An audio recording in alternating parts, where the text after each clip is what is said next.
দুর্নীতি মামলায় একের পর এক জামিন, অপরাধ প্রমাণে বারবার ব্যর্থতা। কি করছে কেন্দ্রীয় তদন্তকারী সংস্থা? আর কবে ঘুম ভাঙবে ইডি সিবিআই এর? 2 বছর আগে শিক্ষক নিয়োগ দুর্নীতি থেকে শুরু করে হালে আরজি করের তরুণী চিকিৎসকের হত্যা জট, সঠিক তদন্তের আশায় দিন গুনছে সাধারণ মানুষ থেকে শুরু করে বিভিন্ন মহল।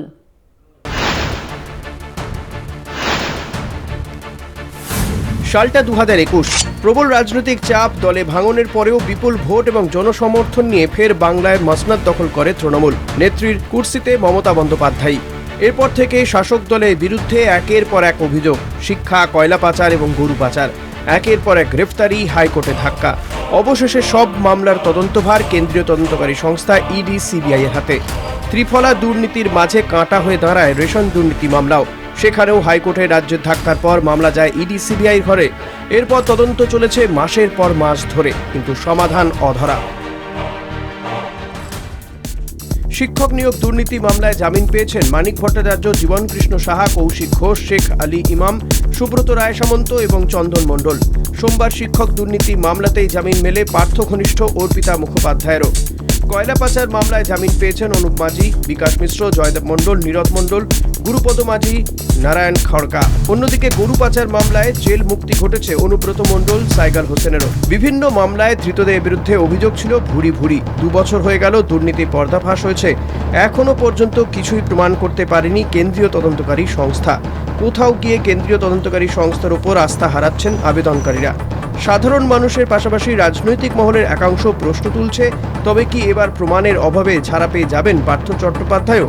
কারণ রাজ্যে যখন দুর্নীতি তদন্তে রোজই শহরের এ প্রান্ত থেকে ও প্রান্তে হানা দিয়েছেন কেন্দ্রীয় তদন্তকারী সংস্থা আধিকারিকরা, তখনই এলো সুপ্রিম কোর্টের সেই নির্দেশ।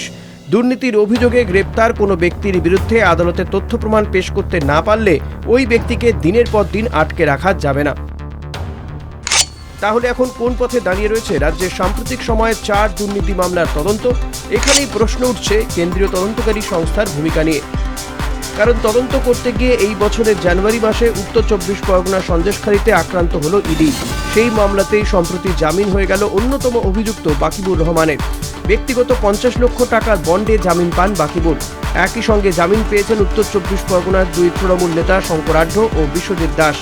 যদিও এখনও জেলবন্দি রাজ্যের প্রাক্তন মন্ত্রী জ্যোতিপ্রিয় মল্লিক। তাঁর মুক্তি এখন সময়ের অপেক্ষা বলেই দাবি তৃণমূলের শীর্ষ নেতৃত্বের।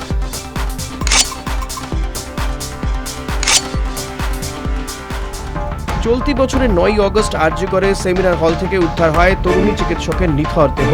তাকে ধর্ষণ খুনের অভিযোগ সামনে আসতেই বিচারের দাবিতে বিক্ষোভ, প্রতিবাদ, অবস্থান সবই হয়েছে। রাজ্য পুলিশের তদন্তে আস্থা ছিল না পরিবারের, তাই সিবিআই তদন্তের দাবিতে সুর চড়িয়েছিলেন নির্যাতিতার বাবা মাও। কিন্তু এই মামলাতেও কাঠগড়ায় কেন্দ্রীয় তদন্তকারী সংস্থা। আসল দোষীদের শাস্তির দাবিতে জুনিয়র চিকিৎসক, রাজনৈতিক দলগুলি সরব হলেও এখনো পর্যন্ত খুন ও ধর্ষণের মামলায় গ্রেপ্তার সিভিক ভলেন্টিয়ার সঞ্জয় রাই।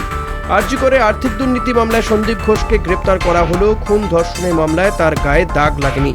এবার কার উপর ভরসা রাখবেন নির্যাতিতার বাবা মা? শুধু আপনারা এই কজন বললে হবে না, সমস্ত দেশের লোক, সমস্ত পৃথিবীর লোক আমার সাথে এসে লড়াই করতে হবে। যেমন ভবিষ্যতে ছিলেন তেমনি আগামীতেও আমার পাশে আপনাদের চাই। এবং তারাই তো সিবিআই চেয়েছিলেন, তাহলে এবার কোথাও না কোথাও তো দাঁড়াতে হবে। আজকে সিবিআই তারা মানতে পারছে। সিবিআই কার? কেন্দ্রীয় সরকারের। বিজেপি কার? কেন্দ্রীয় সরকারের। তাহলে সিবিআই তদন্ত চলছে, সিবিআই চার্জশিট দিয়েছে, বিচার হচ্ছে, তাতে আস্থা না রাখতে পেরে বিজেপির কাছে আসা, এটা তো স্ববিরোধিতা। তবে কি কোনো মামলাতেই অপরাধ প্রমাণ হবে না? প্রমাণের অভাবে একের পর এক অভিযুক্তরা ছাড়া পেয়ে যাবে? তাহলে কেন্দ্রীয় তদন্তকারী সংস্থার হাতে রইল কি? প্রশ্ন সব মহলে। কলকাতা টিভি।